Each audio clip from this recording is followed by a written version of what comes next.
says that God chooses a nation through which he will reverse the curse of sin and reclaim the world as his kingdom.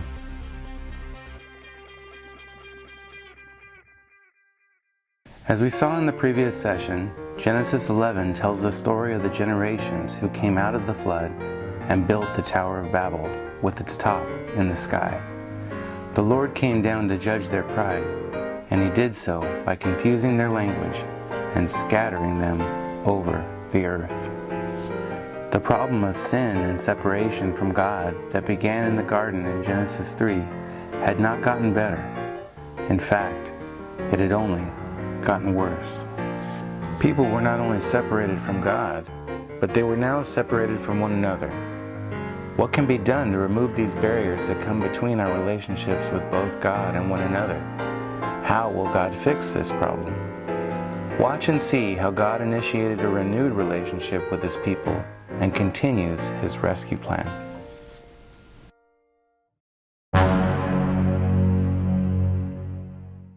As we start with this story, we see from the very beginning that God has not given up on humanity. He still has a rescue plan in place, and that plan involves entering into a unique relationship with Abraham, though he was called Abram before God changed his name. Through Abram's descendants, God will reverse the misfortunes of Eden, separation from God, and Babel, separation from one another. The specific promise that God made to Abraham make this connection with the events of Babel clear. The people of Babel wanted to make a name for themselves, but God promised to make Abram's name great. The rebellious people at Babel were scattered over the earth under God's judgment, but God promised to and through Abram to bless all the peoples on earth. Count how many times God says the word I while talking to Abram. What does this tell you about God's commitment to his glory and his plan of redemption? The Lord said to Abram, "Go out from your land, your relatives, and your father's house to the land that I will show you. I will make you into a great nation. I will bless you. I will make your name great, and you will be a blessing. I will bless those who bless you. I will curse those who treat you with contempt. And all the peoples on earth will be blessed through you."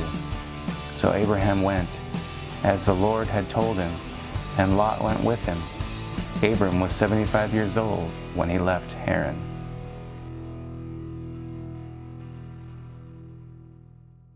After these events, the word of the Lord came to Abram in a vision. "Do not be afraid, Abram. I am your shield. Your reward will be very great." But Abram said, "Lord God, what can you give me, since I am childless, and the heir of my house is Eliezer of Damascus?" Abraham continued, "Look, you have given me no offspring, so a slave born in my house will be my heir."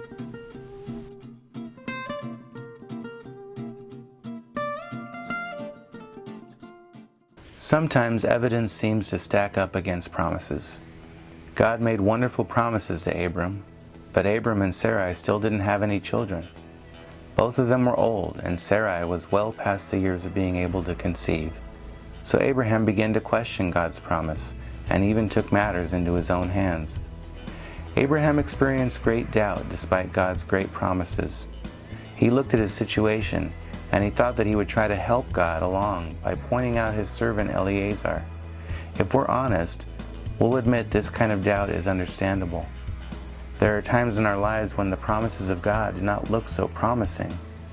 In the midst of Abraham's doubt, God came to him and restated his promises, even adding to them, and Abraham believed. But the word of the Lord came to him, "This man shall not be your heir. No one but your very own issue shall be your heir." He brought him outside and said, "Look toward heaven and count the stars if you are able to count them." Then he said to him, "So shall your descendants be." And he believed the Lord, and it was credited to him as righteousness. God reassured Abram that he would have children of his own. He would give him offspring as numerous as the stars in the sky. Not only did God restate this promise to Abram and his children repeatedly throughout Genesis, he also saw it through. In Deuteronomy, Moses said, "The Lord your God has so multiplied you that today you are as numerous as the stars of the sky."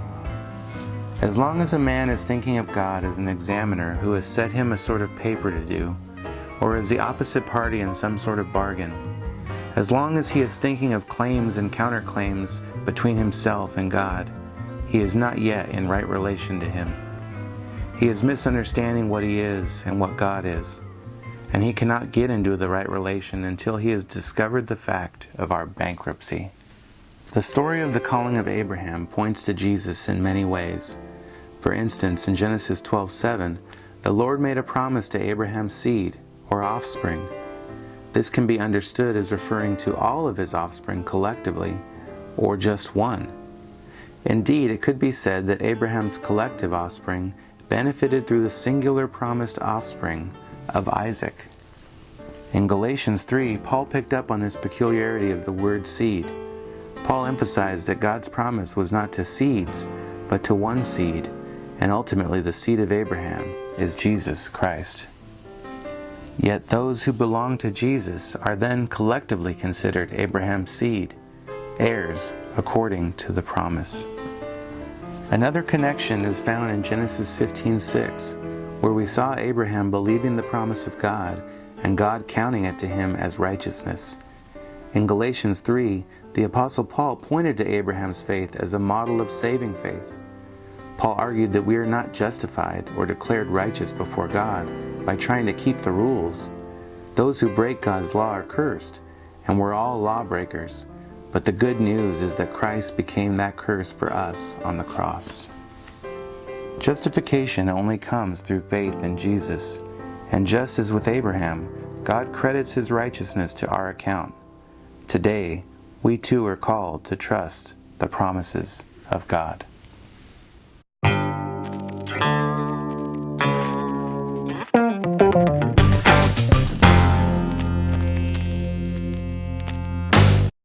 The calling of Abraham teaches us a great deal about stepping out in faith while not knowing the exact details and plans that lie ahead. The situation with Abraham was no different. He too experienced the same comforts, friendships, and familiarity that we would face upon leaving the places we call home. God's initiation of relationship with Abraham called for Abraham's obedience. Why do you think Abraham obeyed God by leaving his land? What would it take for you to obey God if He called you to do something that makes no sense from the world's perspective? Abraham's calling causes us to think about the reality that God is the one who pursues us, not the other way around. And it is because of His righteousness, and not our own, that we are able to stand rightly before Him. How does knowing that God seeks after us encourage you to trust in Him? And how should knowing that God is the one that makes us righteous before Him motivate us to pursue lives of holiness? The calling of Abraham is primarily about God continuing His rescue plan of humanity. It isn't primarily about Abraham or even his future descendants. It is about God and the fact that He will be rescuing peoples from every tribe, tongue, and nation as a result of His actions in the life of Abraham. If God has a global perspective, shouldn't we as well? What are some ways your youth group can be involved right now in being a light to the nations? How does the way we live affect our mission as God's people? How does it bring glory to Him?